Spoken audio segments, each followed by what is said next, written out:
icciitii jaalallee keetti himuu hin qabne yookaan abbaa manaa keetti himuu hin qabne irratti hundaa'ee isiniif qabadhee dhufee jira. Yoo yaa nagaa fi jaalallee waaqayyoo bakka afaan isin jirtan hundumatti isiniif baay'atu. Akkam jirtu hordoftoota siifan giddoo an obboleettiin keessan nagaadha. Egaa akkuma yeroo kan jedhu warri mana kanaaf haraatatan sabskiraayib gochuun akkanuma immoo viidiyoon keenya yoo isinitti tole hiriyoota keessanii sheer gochuun laayik gochuun hin dagatinaa isiniin jechuun jaalladha. Egaa har'aa mata duree haaraadhaan walitti deebinee jirra. Icciitii jaalallee keetti himuu hin qabne yookaan abbaa manaa keetti himuu hin qabne wantoota ilma namaatiif bu'uura ta'an jireenya gara fuulduraa jiraannuu fi jireenya darbirraa wantoota barachuu dandeenyu jedhee yaadu isiniif qabadhee dhufee jira. Maarree hamma sagantaa keenyaatti nu waliin turaa isiniin jechuun jaalladha. Egaa icciitiin jaalallee keetti himuu hin qabne yookaan abbaa manaa keetti himuu hin qabne maalidha? Kana keessatti abbaa manaa tokkoo fi haati manaa tokko yoo waliin jiraatan kan isin beekuu qabdan icciitii dhokfuu qabdi jechuu dandeessu. Akkasii yoo hin taane jireenya kaleessa ishii quunname yookaan wanta kaleessa nama faana dabarsii tokko har'a wajjin jirtu faana yoo himti ta'ee kaleessa akkana godhe akkas ta'een ture yoo jettee kan ishiin dubbattu ta'ee jireenya ishii isa har'aa irratti rakkoo fiduu danda'a. Kanaafiyyuu maarree egaa tokkoffaan icciitiin jaalallee keetti himuu hin qabne yookaan abbaa manaa keetti himuu hin qabne inni tokkoffaa hariiroo jaalalaa nama biraa wajjin dabarsite har'a himuu hin qabdu.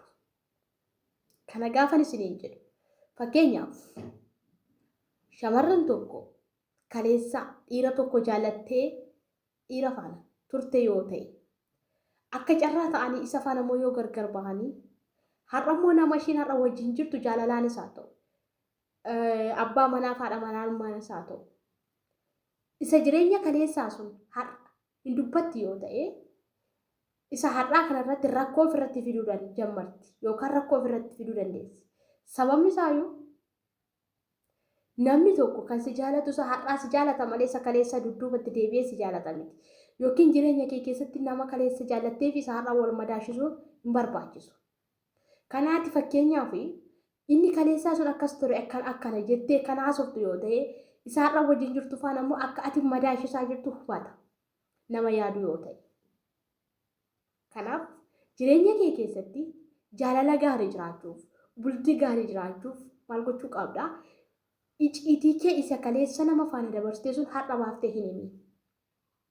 Fakkeenyaaf dhiirri tokko kaleessa shamarran tokko wajjin jiraate har'a otoo si faana jiru waa'ee seenaa micciitii kaleessaa sun otoo sitti hime ishiin kaleessa nama akkasiiti ishiin kaleessa amala akkasii qabdi baay'ee bareeddi nan jaalladha jedhee kan sitti dubbatu yoo ta'e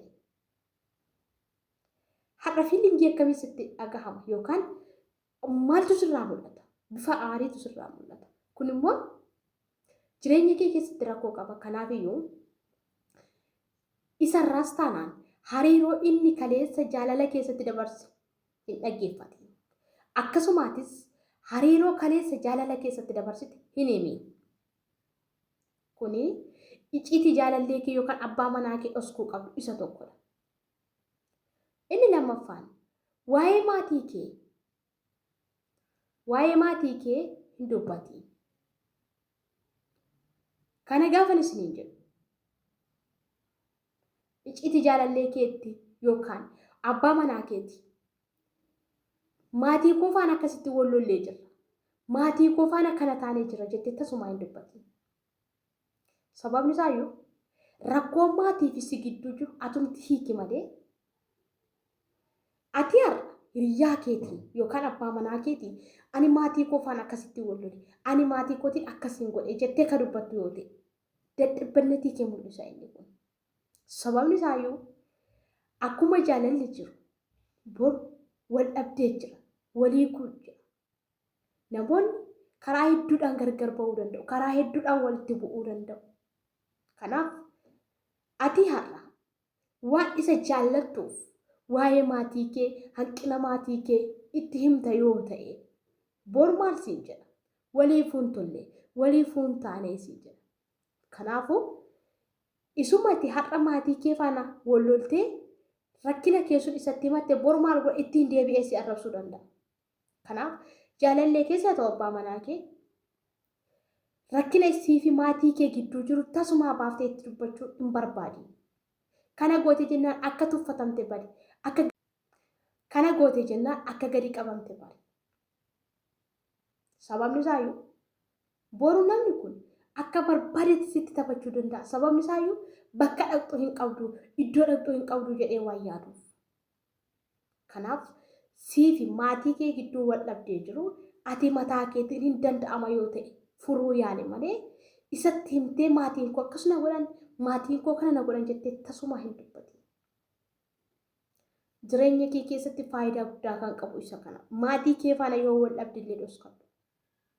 Boru akka inni sirratti dhiibbaa tokko fiduu hin dandeenye. Sababni isaayyuu ati akkas jette taanaan boru dhiibbaa tokko sirratti fiduu danda'a. Dhiirri haga nama jaalatu nama jibba. Akkasuma shamarran haga nama jaalatu nama jibbiti. Kanaaf icciitii jaalallee keetti himuu hin qabne yookaan abbaa manaa keetti himuu hin qabne hanqina maatii kee yookaan rakkina siifi maatii kee gidduu jiru tasuma himuu qabdu. Inni sadaffaa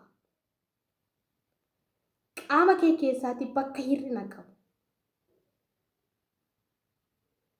Kana gaafan isiniin jiru namoonni tokko fakkeenyaaf micayittii akkasii fudhadha biyya keenya irraati. Micayittiin kun baay'ee bareeddi turte. Garuu ilkaan ishee kanarraan foolii addaatu ba'a ture.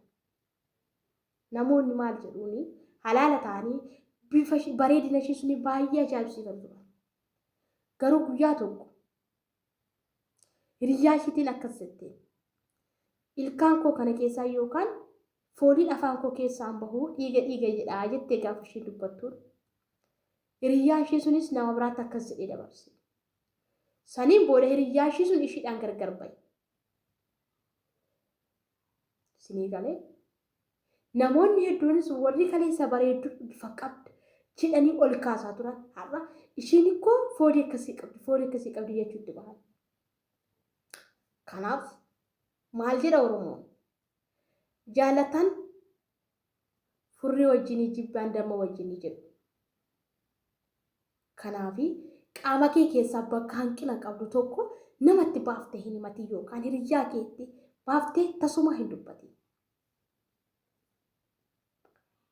Inni arfaffaa wantoota hiriyyaan kee jedhan yookaan hiriyyoonni kee jedhan fiddee abbaa manaa kee yookaan jaalallee keetti hin himin. Kana goote jennaan ati tuffatamtee jirta.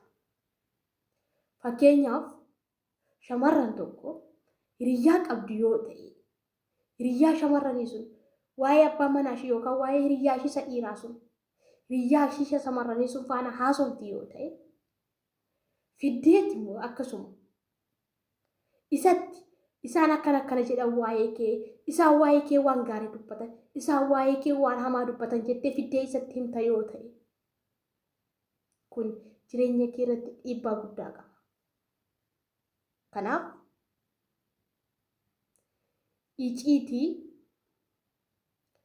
jaalallee keetti himuu qabne keessaa inni arfaffaa maalidha? Wanta hiriyyoonni kee jedhan fiddee abbaa manaa keetti hin himin. Akkasuma wanta abbaa manaan kee jedhe manattis godhe si miidhes si jaallates fuutee dhaqxee hiriyyaa keetti hin himin yookaan hiriyyoota keetti tasuma hin dubbatin.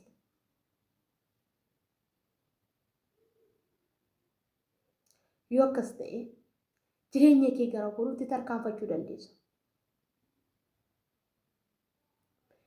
Inni shanaffaa fi inni dhumaa namoota kufaatii kee eeganitti guddummaa kee yookaan abjuu kee boruu hin himin. Yookiin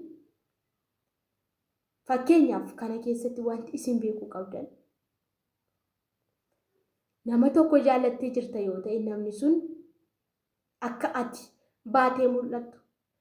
Saatii ammaa kanatti mee sooshaal miidiyaa kanaan walaan isiniif qabsiisa. Namoonni tokko shamarran tokko otoo dandeettii addaa qabaniiti, otoo dubbachuu danda'aniiti, otoo dubbatanii dhaggeessisuu danda'aniiti sababii abbaa manaa yookaan sababii jaalallee isaanii irraa kan ka'e mana kan ta'an hedduu isaaniitu jira. Kanaaf nama kufaatii kee yookaan akka ati baatee mul'anne dhorkutti tasuma kanan godha sanan godha jettee ajandaa kee baaftee hin dubbatin.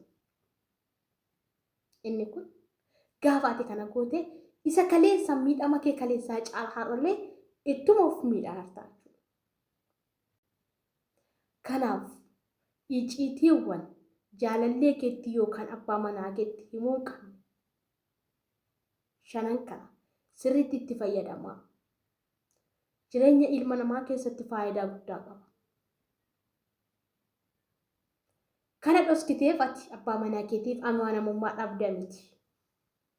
Garuu abbaa manaa kee faanas ta'e hiriyaa kee faana jireenya gaarii jiraachuuf, jaalalaan jiraachuuf, wanta boqonnaa qabu jiraachuuf maloota kanatti fayyadamuu qabna. Tole, amma dhumatti waan dhaggeeffattaniif galatoomaa isiniin jechuun jaalladha. Egaa subscribe gochuu hin dagatinaa. Turtii gaarii qabaadhaa. Bye bye.